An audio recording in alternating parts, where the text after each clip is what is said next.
बिस्मिल्लाहिर्रहमानिर्रहीम, अस्सलाम वालेकुम नाज़रीन। बजट ट्रांसमिशन में आपको एक बार फिर से खुशामदीद कहते हैं। नाज़रीन, ब्रेक पर जाने से पहले हम बात कर रहे थे कि जो पोस्ट बजट प्रेस कॉन्फ्रेंस हुई है जिसमें वज़ीर ख़ज़ाना मोहम्मद औरंगज़ेब साहब ने जो खदोखाल हैं उनके हवाले से ब्रीफ किया मीडिया को, और मीडिया की जानिब से भी सवाल उठाए गए PSDP के ऊपर, जो बाकी दीगर सब्सिडी रिजर्वेशन है उस पर बात की गई। उस सारी चीज़ों का हम अहाता करेंगे। हमारे साथ स्टूडियो में तशरीफ़ रखते हैं डॉक्टर गुलाम गौस साहब, माहिर मईशत हैं। इसके अलावा हमारे साथ मौजूद होंगे उस्मान शौकत साहब, सदर चैम्बर ऑफ कॉमर्स पिंडी। आप दोनों मेहमानों को खुशामदीद कहते हैं।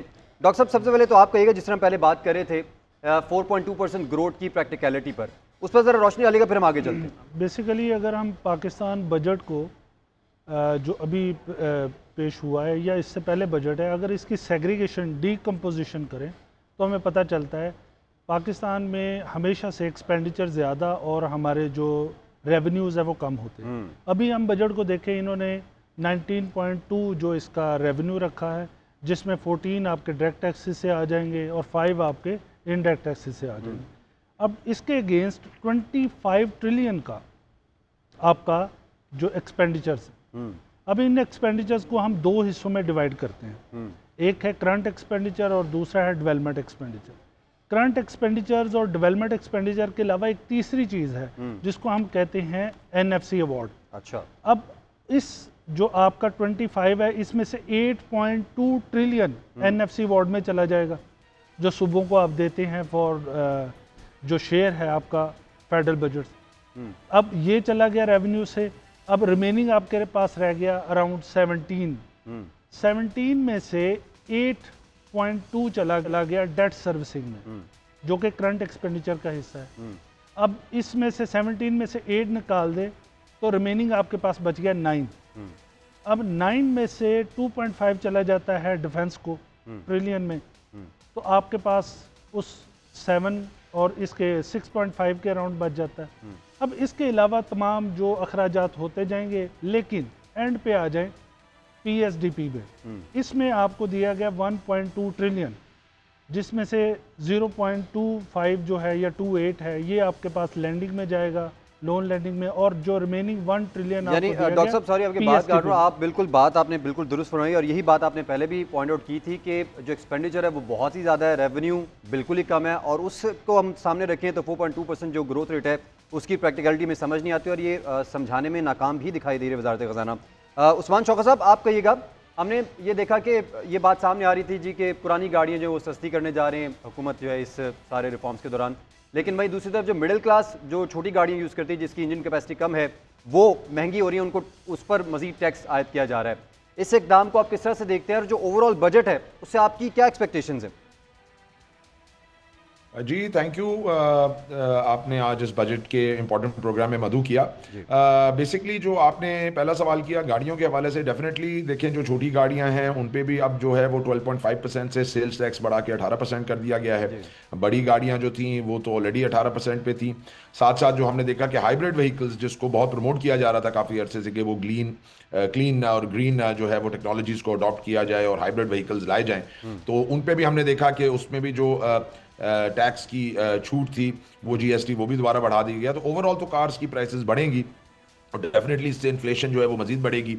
ऑलरेडी कल हमने देखा कि वज़ीर ख़ज़ाना साहब ने अपने फिगर्स में ये बता दिया कि अगले साल इन्फ्लेशन इज़ एक्सपेक्टेड एट 7.5%, जो आज वो खुद क्लेम कर रहे हैं अपने इकोनॉमिक सर्वे में कि 4.6% पे थी। तो लिहाजा गवर्नमेंट खुद ये एक्सपेक्ट कर रही है कि inflation is going to go up और वो आगे मजीद महंगी होंगी चीज़ें, तो ये उसको ज़ाहिर है कॉन्ट्रीब्यूट करेगा। और डेफिनेटली गाड़ियों की प्राइसेस एक बिग कंट्रीब्यूटर होता है टू इन्फ्लेशन। ओवरऑल बजट से जो आपने सवाल किया, जो दूसरा आपका सवाल था, उसमें देखिए हम तो यही समझते हैं कि जो हमने इस बजट को देखा ये तकरीबन एक रिवायती बजट ही है, जो IMF के जो आपके इस वक्त करंट एनवायरनमेंट है उसी को देखते हुए बनाया गया है। हाँ, हमने कुछ पॉजिटिव्स देखे इसमें, लेकिन ओवरऑल हमने कोई बहुत ज़्यादा इंसेंटिवाइजेशन नहीं देखी इसमें फॉर दी इंडस्ट्रीज। स्पेशली जो कंसल्टेशंस हमारी हुई, जो चेंबर्स ने अपनी तजावीज़ दी, उसमें बहुत बात हुई कॉस्ट ऑफ डूइंग बिजनेस पे कि जी कॉस्ट ऑफ डूइंग बिजनेस को नीचे लाया जाए, ये चीज़ हमें इस वक्त हर्ट कर रही है। जाहिर है हमने तरक्की करनी है तो industrialisation is the way forward, और इंडस्ट्रियलाइजेशन ही आपको वो डॉलर्स और ज़र मुबादला भी कमा के देगी जिसकी पाकिस्तान को इस वक्त नीड है। ज़ाहिर एक्सपोर्ट लेड ग्रोथ की हम बात कर रहे हैं, एक्सपोर्ट टारगेट्स हर इंडस्ट्री को दिए जा रहे हैं, लेकिन अनफॉर्चुनेटली इस बजट में हमने कोई एक्सपोर्टर्स इंसेंटिव्स नहीं देखे, हमने कोई एक्सपोर्ट लेड पॉलिसीज़ नहीं देखी कि जिसमें हम फ्यूचर के एक्सपोर्ट सेक्टर्स को समझे कि वो आगे बढ़ सकें। कुछ चीज़ें हम समझते हैं खुशाइंद हुई हैं। फॉर एग्जांपल कंस्ट्रक्शन इंडस्ट्री का जो पैकेज दिया गया ये अच्छी बात है, काफ़ी अरसे से मुतालबा था, 40+ इंडस्ट्रीज इसके साथ अटैच्ड हैं। नॉन फाइलर्स के लिए ज़िंदगी मुश्किल बनाई गई है। हम तो यही बात करते थे एट द चेंबर लेवल के ये कैटेगरी ही नहीं होनी चाहिए, they should be someone as a non filer, आपको इसको बिल्कुल ख़त्म करना चाहिए। लेकिन चलें, देर आए दुरुस्त आए, उस तरफ कुछ इकदाम हैं। फाटा पाटा पे कुछ पॉजिटिव वो स्टेप्स लिए गए हैं, ग्रेजुअल टैक्सेशन उधर भी स्टार्ट कर दी गई है। लेकिन इसके साथ साथ जो हम और चीज़ें एक्सपेक्ट कर रहे थे, फॉर एग्जांपल टैक्स हम कट्स सैलरीड क्लास के लिए ज़्यादा एक्सपेक्ट किया जा रहा था। ज़ाहिर ब्रेन ड्रेन की एक बहुत बड़ी वजह है वो, लेकिन वी डोंट थिंक कि वो इतना इनफ है कि उससे लोग रिटेन हो पाएँ। और उसके साथ साथ हमने सिर्फ सुपर टैक्स में देखा थोड़ी सी छूट दी गई, ओवरऑल कॉर्पोरेट टैक्स रेट्स में भी कोई बहुत ज़्यादा छूट नहीं देखी गई। इसके साथ साथ हमने ये भी देखा कि जो ओवरऑल ग्रोथ का टारगेट है 4.2% का जो सेट किया गया है, उसके लिए हम हमेशा स्ट्रक्चरल रिफॉर्म्स की बात करते थे कि आपकी जो फिस्कल पॉलिसी है, मॉनेटरी पॉलिसी है, it will only be successful कि अगर आप उसके साथ एक एनेबलिंग एनवायरनमेंट क्रिएट करें, एक स्ट्रक्चरल रिफॉर्म्स लेके आए। लेकिन हमने वो भी अभी इस दफ़ा होते नहीं देखे। हाँ, कुछ चीज़ें हमने ये देखी कि फॉर एग्जांपल सोलर पैनल्स पे ड्यूटी की बात हुई कि वो बढ़ा दी गई और उस पर काफ़ी शोर हुआ। वो लोकल इंडस्ट्री को सपोर्ट देने के लिए बनाई गई हैं, लेकिन देखिए कई चीज़ें डबल एज सॉर्ड होती हैं, दो धारी तलवार होती हैं कि आप वो इंडस्ट्री को सपोर्ट तो देते हैं, लेकिन अगर इंडस्ट्री उस तरह से रिस्पॉन्ड ना करे तो आपको फिर ये भी देखना है कि एंड यूज़र या जो कंज्यूमर है वो तो नहीं हर्ट हो रहा। अब इस वक्त आपने बाहर से पैनल्स तो महंगे करवा दिए, लेकिन एट द सेम टाइम आपकी लोकल इंडस्ट्री को अब क्विकली अडॉप्ट करना चाहिए टेक्नोलॉजी पे और उस क्वालिटी की चीज़ें बनानी चाहिए कि जिससे फिर आपके कंज्यूमर को फ़ायदा भी हो सके। ओवरऑल हमने ये भी सुना कि जो एडिशनल ड्यूटीज़ हैं, कस्टम ड्यूटीज़ हैं, वो ग्रेजुअली कम कर दी जाएंगी इंपोर्ट पे। देखिए अब यहाँ भी ज़रा देख के चलने की ज़रूरत है, क्योंकि अगर आप इसको एनालाइज नहीं करेंगे तो जो खाम माल है, रॉ मटेरियल पे तो बहुत अच्छी बात है कि कस्टम ड्यूटी कम हो, क्योंकि पाकिस्तान की बहुत ज़्यादा जो एक्सपोर्ट है वो भी इंपोर्ट लेड है। हम इंपोर्ट करके अब वैल्यू एडिशन की जो बात कर रहे हैं कि हमने आगे एक्सपोर्ट वैल्यू एडिशन की तरफ जाना है हर इंडस्ट्री में, तो ज़ाहिर है उसमें इंपोर्टेड कंपोनेंट्स का एक बहुत बड़ा कंपोनेंट होते हैं तो वो जब आप मंगवाएंगे उस पर ड्यूटी नहीं होगी तो definitely your exports will be comparative. लेकिन अगर आप फिनिश गुड्स पे ख़त्म करते हैं तो आप दोबारा एक ट्रेडिंग कम्युनिटी ना बन जाए, ट्रेडिंग हब ना बन जाए, जो काफ़ी अरसे से हम यही बिजनेस कम्युनिटी ऑब्जर्व कर रही थी कि इस मुल्क में जो स्ट्रक्चर है वो बिजनेस फ्रेंडली नहीं है, ईज ऑफ डूइंग बिजनेस नहीं है, कॉस्ट ऑफ डूइंग बिजनेस बहुत हाई है, और सिर्फ एक ट्रेडिंग के आप सोचे सेटअप्स जो हैं उनको प्रमोट किया जा रहा था। तो अनफॉर्चुनेटली इंडस्ट्रियलाइजेशन इसी वजह से हमारे मुल्क में नहीं हुई, तो हम चाहेंगे वो फिर अब ना हो। और इसके साथ साथ देखें हमने कॉस्ट ऑफ डेट की भी बात की, काइबोर जो है वो भी 11 पे आया है, हम होपफुल हैं कि वो मजीद नीचे गवर्नमेंट लेके आएगी। टैक्स को नीचे लाना बहुत ज़रूरी है, अक्रॉस द बोर्ड टैक्स को नीचे लाना ज़रूरी है, क्योंकि रीजन में इस वक्त हमारा हाईएस्ट टैक्स रेट है और इस पे हम कंपैरेटिव नहीं हो पा रहे। और उसके साथ साथ जो हमारी ओवरऑल जो कॉस्ट ऑफ एनर्जी, खान साहब ने बड़ी अच्छी बात की है, considering the size of our economy, जो टैक्स टू जीडीपी रेशियो है पाकिस्तान की वो लिटरली काफ़ी ज़्यादा है और वो खासी को प्रैक्टिकल दिखाई नहीं देती, जिसकी वजह से हमारा इकोनॉमिक स्ट्रक्चर कोलैप्स कर जाता है। रियान नसीब साहब, आपको भी खुशामदीद कहते हैं सर इस ट्रांसमिशन में। अच्छा रियान साहब, हमने देखा है कि ये चैम्बर बॉडीज़ हैं उन्होंने इस बात पर भी तहफ़्फ़ुज़ात का इज़हार किया है कि टैक्स नेट को बढ़ाने के बजाय जो ऑलरेडी टैक्स आपका सेक्टर है उस पर फर्दर टैक्सेस आयद किए जाते हैं और हर साल यही मॉडल जो है उसको रिपीट किया जाता है। तो हुकूमत अगर हम देखें जो खासतौर पर हमारी जो फाइनेंस टीम है वो टैक्स नेट को बढ़ाने में हमें नाकाम दिखाई दे रही है। आप इस पॉलिसी से किस तरह से इत्तेफाक करते हैं या आपका कोई ऑपोजिट ओपिनियन है इस हवाले से? बिल्कुल, जो उस्मान ने बात की है, आई सपोर्ट दैट बात को, क्योंकि उसकी वजह ये है, बदकिस्मती हमारे इस मुल्क की यही रही कि अभी तक हमें आज बताया गया कि जी हमारे टैक्स फाइलर डबल हो गए हैं। तो वो जो डबल हुए हैं, अगर 25 लाख से 50 लाख हो गए हैं तो उसमें से टैक्स पेयर कितने आए? टैक्स पेयर तो स्टिल वही 22-23 लाख है, जिसमें से सैलरीड क्लास अराउंड 15 से 16 लाख के करीब है। तो इसका मतलब है कि एक्चुअली टैक्स पेयर तो 6-7 लाख ही हैं। 25 करोड़ अवाम हम हैं, ये तो गवर्नमेंट की फिगर है, लेकिन मेरा ख्याल है हम शायद 28 करोड़ हैं। चले हम 25 करोड़ को एक फिगर ले लेते हैं। तो क्या 25 करोड़ अवाम का जो बोझ है वो सिर्फ इन 23 लाख लोगों ने उठाना है? बार बार हम बात करते हैं, हम क्या करते हैं, हमारे वज़ीर आज़म साहब खुद कहते हैं, हमारे वज़ीर ख़जाना साहब खुद कहते हैं, आज भी अपनी जब वो पोस्ट बजट स्पीच कर रहे थे वो यही बात कर रहे थे कि जब तक FBR की रिस्ट्रक्चरिंग की, हमेशा पिछले जो हुकूमत आती है FBR की रिस्ट्रक्चरिंग की बात करती है, बट अनफॉर्चुनेटली उस पर अमल दरामद होता नहीं है। और बड़ा आसान होता है कि जो ऑलरेडी टैक्स डेट के अंदर दोस्त हैं, हम जैसे लोग जो भी हैं, उन्हीं को ही स्क्रू कर दिया जाता है और फिर उन्हीं को ही जितना नचोड़ सकते हैं। अब हमारे पास तो नचोड़ने के लिए पानी का कतरा भी नहीं बचा, ये हालात हो गए। और मैं समझता हूँ कि अगर हुकूमत ने अभी भी AI टेक्नोलॉजीज़ का इस्तेमाल नहीं किया, बार बार ये कहा तो जाता है कि करेंगे, लेकिन होता नहीं है। हम एक बात करते हैं, अभी उस्मान जिस तरह बात कर रहे थे कि हमारी बहुत सारी चीज़ें जिसके ऊपर हमें, देखिए एक FBR का एक स्टाफ का बंदा कोई भी लेवल का, AC लेवल का है जो भी, मैं इसमें एक नोटिस करता है किसी को भी, चाहे वो मुझे करता है, 1 करोड़ रुपए का नोटिस करता है और चंद दिन बाद वो पता लगे कि विड्रॉ हो गया, क्या कभी किसी ने फिक्स किया या वो नोटिस गलत था या मैंने कोई मिल मिला के उसे नोटिस की सेटिंग की है, तो ये चेक करना पड़ेगा हमें।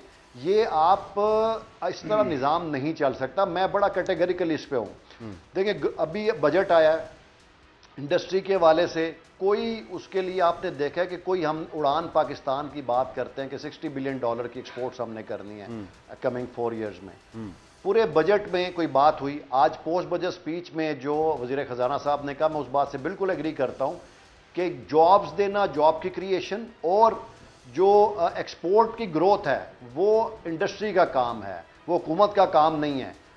लेकिन उन्होंने उसके साथ कहा कि हुकूमत का काम है कंड्यूसिव एनवायरनमेंट देना। तो क्या ऐसा कोई एनवायरनमेंट प्रोवाइड किया गया? जब हमारे हमसाए मुल्क में या हमारे कंपटीटर मुल्क में बिजली का रेट 8 सेंट हो और हमें आप 13 सेंट पे कहे कि हम उनका कंपीट करें, तो क्या ऐसा पॉसिबल है?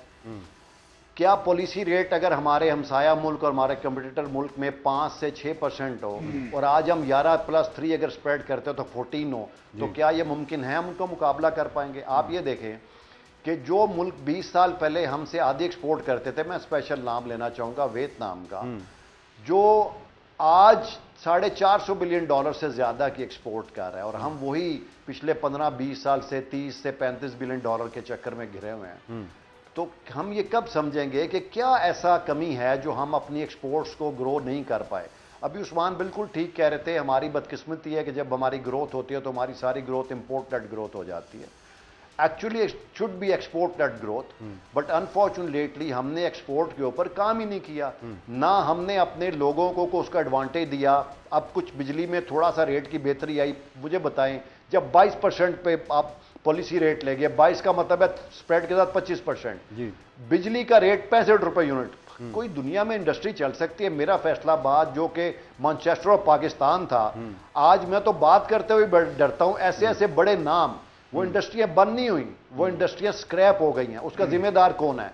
तो वही बात जो वज़ीर ख़जाना साहब ने की कि हुकूमत का काम है कि एनवायरनमेंट देना, तो एनवायरनमेंट कब देंगे? हमारा क्वेश्चन नंबर 1 ये है। हमें तो बड़ी उम्मीदें थी। उस्मान, आपको याद होगा जितनी भी हमने मीटिंग्स की प्राइम मिनिस्टर साहब से, वज़ीर ख़जाना साहब से, वो खुद, और पहली बार हमें होप भी आई और शायद हमने ज़्यादा ही शायद होप बना ली थी, क्योंकि इस बार हमें लग रहा था कि हमारी बात सुनी जा रही है। वज़ीर ख़जाना साहब खुद तशरीफ ला रहे थे, हमारे पास भी आए, बाकी चैम्बर्स में भी गए और हमें लगा कि एक चेंज हमें नजर आया था। लेकिन जब बजट स्पीच आई तो चेंज तो बिल्कुल ही खत्म हो गया और वही पुराना जो तरीक़ेकार अपनाया जाता है हर साल, वही अपनाया गया।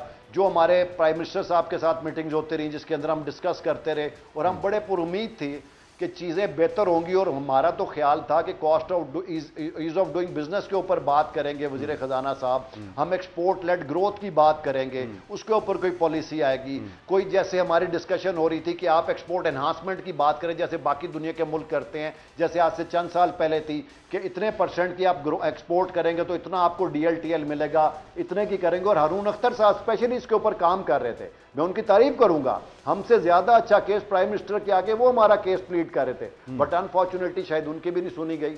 और ये मैं समझता हूँ कि ये इंडस्ट्री की बदकिस्मती है, एक्सपोर्ट की बदकिस्मती है कि हम बात तो करते हैं कि हमने एक्सपोर्ट को सपोर्ट करना है, लेकिन कुछ डिसीजन ऐसे कोई भी नहीं लिए गए, ना कहीं एनर्जी की एफिशिएंसी की बात की गई कि उसके ऊपर हम कोई फैसिलिटेशन दे, इंसेंटिवाइज करें। दूसरा जो अच्छा काम है वो बिल्कुल है कि फाइलर और नॉन फाइलर, हम तो हमारा तो बिल्कुल ये स्टांस, सब चैम्बर्स का ये स्टांस था कि इस मुल्क के अंदर ये कैटेगरी खत्म होनी चाहिए, टैक्स पेयर होना चाहिए, टैक्स चोर होना चाहिए, रजिस्टर्ड होना चाहिए, नॉन रजिस्टर्ड होना चाहिए।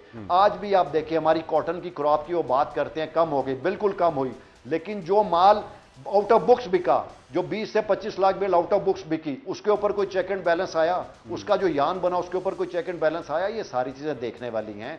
हमें अपने मुल्क की, अगर वाकई हम चाहते हैं कि हमारा मुल्क तरक्की करे और सही मानों में तरक्की करे, ये टेम्परेरी कुछ भी नहीं होता। देखें, अब बांग्लादेश की बहुत बड़ा टर्मोइल आया था चंद महीने पहले, और पाकिस्तान के पास एक बहुत बड़ा कुशन आया था। आप देखें कि 4 से 5 महीनों के अंदर उन्होंने अपने आप को कैसे संभाला दिया, क्योंकि उसकी वजह यह है कि उन्होंने कैसा सिस्टम बनाया, उन्होंने अपनी बिजनेस कम्युनिटी को, अपने एक्सपोर्ट को वो सपोर्ट कर रहे होते हैं। वियतनाम अपनी कंट्री, अपने एक्सपोर्टर को सपोर्ट कर रहा होता है। हमारा हमसाया मुल्क जो है, जो हमारा दुश्मन मुल्क भी है, उनकी पॉलिसी देखें, उन्होंने पाकिस्तान की पॉलिसी अपनाई 92 के अंदर, उसको कंटिन्यू करते रहे। हम अपनी पॉलिसी टर्न डाउन कर देते हैं। हमें कहीं नजर नहीं आया कि आने वाले दिनों में हमें जो कमिटमेंट की गई थी कि एक लॉन्ग टर्म पॉलिसी आपको देंगे जिसके आप एक्सपोर्ट लेट ग्रोथ की हम बात करेंगे, लेकिन मेरे लिए और बिल्कुल बजा फरमाया कि ये हमारी एक अच्छी बात है जो उस्मान भी बात कर चुके हैं, मैं जरूर ऐड करूंगा कि जो हमारे जो सर्विस के अंदर जो जॉब्स में हमारे दोस्त है, वो सिविल में हैं चाहे गवर्नमेंट में हैं, उनको एक अच्छा रिलीफ है, वो एक पॉजिटिव साइन है। कंस्ट्रक्शन के हवाले से मैं जरूर कहूंगा हमारा बहुत सारा पैसा फ्लू कर गया था। अब मैं उम्मीद करता हूं कि आने वाले दिनों में हमारे स्पेशली ओवरसीज पाकिस्तानी जो पाकिस्तान में इन्वेस्टमेंट नहीं कर रहे थे ड्यू टू हायर टैक्सेस, वो अब दोबारा आएंगे। और पाकिस्तानी लोग भी, अब वजीर खजाना साहब ने खुद कहा कि हमारा बहुत सारा इन्वेस्टमेंट टिल द टाइम जब तक लोकल इन्वेस्टर नहीं इन्वेस्ट करेगा इस मुल्क के अंदर, हम फॉरेन को कैसे अट्रैक्ट करेंगे। तो इस हवाले से भी मैं समझता हूं कि बात करनी पड़ेगी। और दोबारा मेरी रिक्वेस्ट है और तमाम चैम्बर्स की रिक्वेस्ट है, वज़ीर आज़म साहब से भी और वज़ीर खजाना साहब से भी, आप दोबारा हमें टाइम दें, हम मिल के बैठे, जहां जहां हमें कमियां नजर आई हैं उसको डिस्कस करें। देखें, आप भी चाहते हैं मुल्क तरक्की करे, हम भी चाहते हैं मुल्क तरक्की करे। देखें, एक्सपोर्ट बढ़ाना इंडस्ट्री का काम है, एक्सपोर्ट बढ़ाना बिजनेसमैन का काम है, एक्सपोर्ट के लिए एनवायरनमेंट देना हुकूमत का काम है, जो कि हमें इस बजट में नजर नहीं आया। जी ठीक है रेहान साहब, आपने बड़ी अच्छी बात की। और जो आपने एक बात की, इन्वेस्टमेंट आना का माहौल तो बन गया है और उम्मीद ये करते हैं कि अगर इन्वेस्टर्स आ जाएं तो लॉन्ग टर्म पॉलिसी इस तरह की हो कि इन्वेस्टर्स रुक भी जाएं। गुफ्तगू का सिलसिला जारी रहेगा, हम वापस आएंगे एक ब्रेक के बाद। नाज़रीन,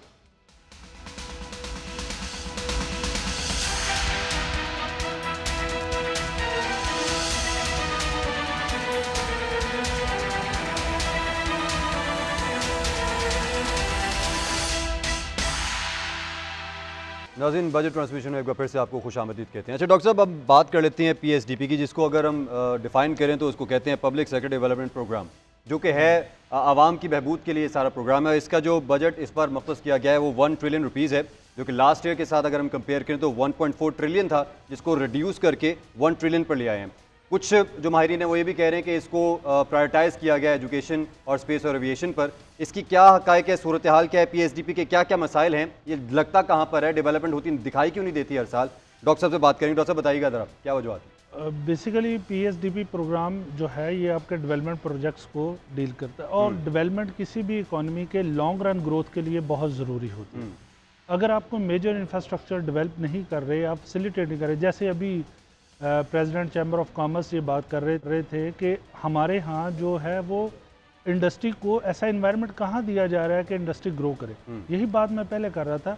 अभी आप PSDP के प्रोग्राम्स को तो आप एक साइड पे भी अगर कर लें, अगर ये इतना छोटा आप मार्जिन दे रहे हैं इन्हें कि ये इंफ्रास्ट्रक्चर बनाएं और सारा कुछ करें, अब ओवरऑल भी बजट में देखें। मैं इस पे भी आता हूँ दोबारा से, लेकिन मैं एक और चीज़ आपको यहाँ पर जो अभी इस डिस्कशन में हो रही थी वो ये था पॉलिसी रेट, जिसको हम कह रहे हैं 11% पे। तो आप ये देखें, इसका एक इम्पैक्ट तो ये इन्वेस्टमेंट साइड से होता है जिसकी बात अभी प्रेसिडेंट साहब कर रहे थे, लेकिन इसका दूसरा इम्पैक्ट कर्ज़ों पे होता है। मतलब आप जितना ज़्यादा इंटरेस्ट रेट रखेंगे, आप कर्ज़ों के अगेंस्ट उतना ही ज़्यादा डेट सर्विसिंग करेंगे। इसका मतलब है आप ज़्यादा डेट सर्विसिंग कर रहे हैं और डेट सर्विसिंग का बोझ आप पे बढ़ता जा रहा है। जो कि अभी हम देख भी रहे हैं, लेकिन ये लास्ट ईयर की निस्बत 9.77 ट्रिलियन था, अभी ये 8.2 ट्रिलियन कह रहे हैं कि वो हो जाएगा, इसमें हम इस पे चीज़ें एडजस्ट करेंगे। बहरहाल अभी भी 7 ट्रिलियन हमने इसमें से वो अपना लोन लेके इसको चलाना है सिस्टम को, जो बजट है अभी। अच्छा,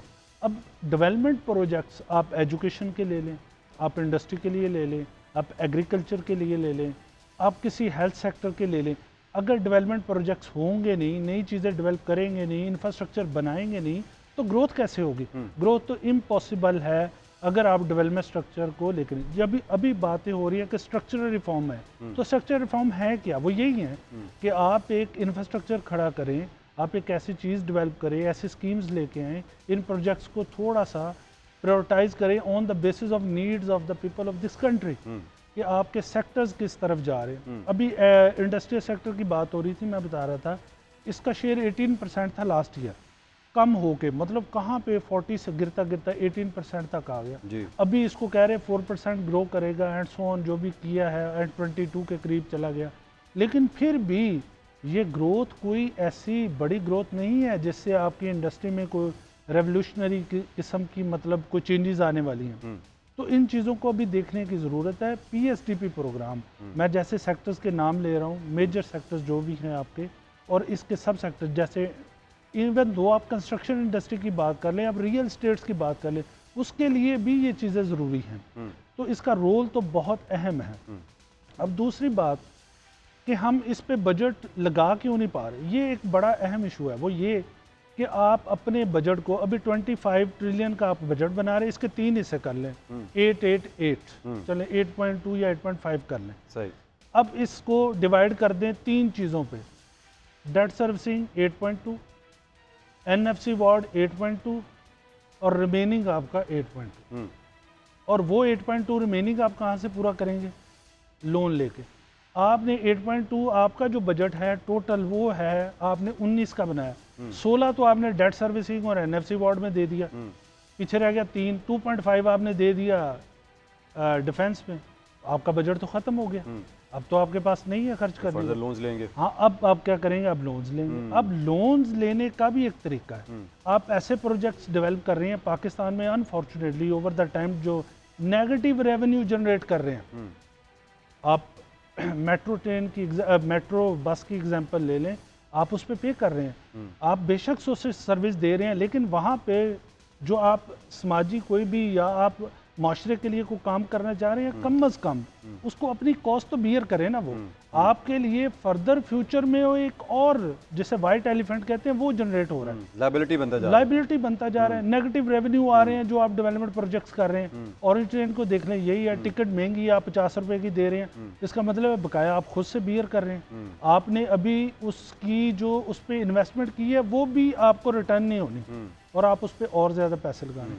तो असल में बात ये है कि गवर्नमेंट को ये देखना चाहिए, हमें प्रोजेक्ट्स वो डेवलप करने चाहिए जिससे यकीनन ये कंस्ट्रक्शन वाला इंतहाई अहम जो बात इन्होंने की है सर ने, कि ये होना चाहिए। रेहान साहब ने इस पर बड़ा अहम वो डिस्कशन भी की।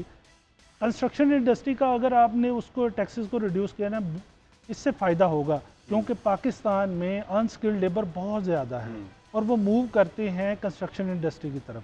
अगर वहाँ पे अगर आप टैक्स को रिड्यूस कर रहे हैं तो जॉब क्रिएशन होगी और लोगों को उससे एम्प्लॉयमेंट मिलेगा, ये एक अच्छा स्टेप है। लेकिन डेवलपमेंट प्रोजेक्ट्स और ऐसे होने चाहिए जिससे लोगों को जॉब्स मिले, इंडस्ट्री को सपोर्ट मिले, एग्रीकल्चर के अंदर एक रेवोल्यूशन क्रिएट। डॉक्टर साहब ने बड़ी अच्छी बात की है, ऐसे प्रोजेक्ट्स होने चाहिए जिससे बाकायदा तौर पर हमारी जो इकोनॉमी है उसको सहारा मिले और वो स्ट्रगलिंग फेज से थोड़ा सा बाहर आए। अच्छा रेहान साहब, ये कहिएगा, हमने देखा है कि हमारा रिसेंटली जो एक हिस्टोरिक अचीवमेंट जिसको कहा जाता है, करंट अकाउंट हमारा पहली दफ़ा सरप्लस में गया, उससे पहले भी एक दफ़ा गया, लेकिन इस बार रिसेंटली एक अच्छे अंदाज में सरप्लस पे रहा है। और उसमें जो मेजर रोल प्ले किया है, एक तो वो रेमिटेंसेस ने किया है, दूसरा आईटी एक्सपोर्ट्स ने किया है। लेकिन अब रिसेंटली जो हुकूमत ने प्लान बनाया है वो 64 बिलियन रुपीज़ रेवेन्यू टारगेट रखा गया है डिजिटल प्लेटफॉर्म्स और कुरियर सर्विसेज से। इस इकदाम को आप किस तरह से देखते हैं? एक तो हम एक्सपोर्ट लेड इकोनॉमी की बात करते हैं, वहीं जो आईटी एक्सपोर्ट्स है जो एक रीढ़ की हड्डी का रोल प्ले कर रही है इस टाइम पाकिस्तानी मईशत को सपोर्ट करने के लिए, उसको अगर हम टैक्स करते हैं जिसको वो अपोज कर रहे हैं, रेजिस्ट कर रहे हैं, ये इकदाम किस तरह से देख रहे हैं इसको आप? देखिए, टैक्स नेट में तो हर बंदे को आना चाहिए, अच्छा। ई कॉमर्स वालों को भी आना चाहिए, लेकिन उसकी हमें जो नए स्टार्टअप्स हैं जो अभी ग्रूम कर रहा है, इसको हमें चाहिए था थोड़ा सा भी टाइम देते। आई थिंक इसको अगर हम 1 या 2 साल डेफर कर लेते तो उनको ग्रो करने का मौका देते, क्योंकि अभी हमारी ई कॉमर्स की जो मार्केट है बहुत छोटी है कंपैरेटिवली हम करते हैं अगर दूसरे मुल्कों से। तो अभी एक स्टार्टअप्स हैं ये हमारे, तो हम अगर इनको 2 से 3 साल, जैसे जनरली होता है कोई भी नया बिजनेस स्टार्ट करते हैं तो 5 साल या 10 साल की टैक्स छूट देते हैं, तो हम एक्सपेक्ट कर रहे थे कि 2-3 साल तो हम इसके ऊपर इनको छूट देते ताकि ये ग्रो करते और फिर जब इस लेवल पे आ जाएं कि इनकी इनकम इस लेवल पे हो जाए जो कि टैक्स बनती है। जहां काम करने की जरूरत थी वहां हम शायद दूसरा काम नहीं कर पाए। मैंने कहा ना कि ये हमारा बड़ा आसान होता है टारगेट, कि हम उन लोगों को जिनको जो जब ये अच्छी कहते हैं ना जो आसान टारगेट्स थे उनको पकड़ लिया। इंपोर्टर आसान टारगेट है, एक्सपोर्टर आसान टारगेट है, सबसे बढ़कर जो सैलरीड क्लास है वो सबसे आसान टारगेट है। तो इनके ऊपर तो आप इन्फोर्समेंट भी कर लेते हैं, इसी तरह भी कॉमर्स के ऊपर आप एक इन्फोर्समेंट कर रहे हैं। मेरा ये ख्याल था होना तो चाहिए, लेकिन थोड़ा सा टाइम देके, और एक यहाँ पर कहीं नहीं कहा गया कि इतनी लिमिट तक, ये तो हर एक बंदे पे जितना चाहे वो बेचारा, खास तौर पे मैंने देखा ई कॉमर्स पे हमारी खवातीन बहुत सारा काम कर रही हैं, जो घर पे खाने बना के, कोई अचार बना के बेच रहा है, कोई डिफरेंट चीजें बना के बेच रहा है, तो उनको तो हमें भी सपोर्ट करना चाहिए था। तो ये मैं समझता हूं कि ये थोड़ा सा नेगेटिव में जाएगा, लेकिन जहां सबसे ज्यादा इंपॉर्टेंट बात करने वाली थी वो थी कि हमारी आईटी की जो एक्सपोर्ट्स हैं, जो आज $3 बिलियन के करीब हम टच कर रहे हैं, हमने वहां पर कोई जिक्र नहीं किया कि हम उनको क्या फैसिलिटेशन दे रहे हैं। जो हम पेमेंट गेटवेज की बात करते थे, जो हमारे इश्यूज ये बने कि हमारी बहुत सारी कंपनीज को अपने ऑफिसेज इस मुल्क से बाहर शिफ्ट करने पड़ गए ड्यू टू मैनी रीजंस, हमने वहां पर कोई सपोर्ट उनको नहीं की। तो मेरी जो आईटी की एक्सपोर्ट है वो तो मोर देन 10 बिलियन है, बट अनफॉर्चुनेटली जो 6 से 7 बिलियन डॉलर का जो एडवांटेज है वो यूएई को मिल रहा है, वो सऊदीया को मिल रहा है, वो टर्की को मिल रहा है, क्योंकि हमारी कंपनीज के ऑफिसेज वहां चले गए।